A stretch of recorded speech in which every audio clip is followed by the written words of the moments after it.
So we've got a MeshyAI generated mesh here. It's a pretty fun model. It's got some textures.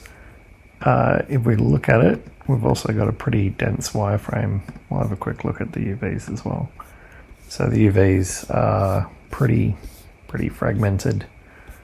And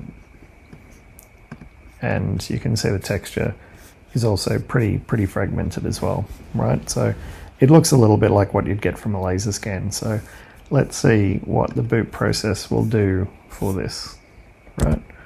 So I'm going to use, oh, that's not what I wanted to do. Let's focus it. Doop. Boop. I'm going to go single. Right, go process target. Process selected. Right, and there's our little preview. So this is at 50,000, which is way heavier than we want. I'm going to say somewhere down to 5,000. Right, see what that gives us. There we go. It's not bad. 5,000 keeps all the main shapes and everything. Not really seeing any artifacts creep in.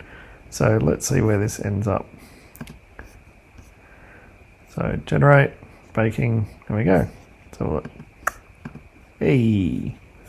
So yeah, it's turned out pretty good. It's baked. You can see that the PBR sort of metallic and everything has all come through.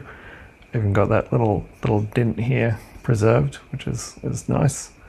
Let's have a quick look at the UVs and the texture. So this is the original texture, the image 0.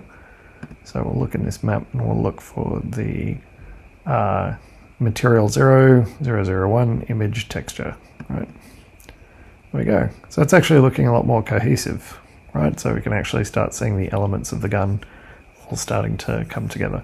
It's not perfect, right? I think an artist would actually be able to do a little bit better than this, but we can see that a lot of these fragmented details are actually becoming a lot more cohesive little islands, which I think is actually pretty cool.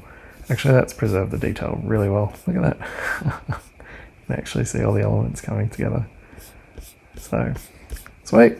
Anyway, yeah, that's the boop. Boop, boop. Let's have a look at the wireframe. Cool.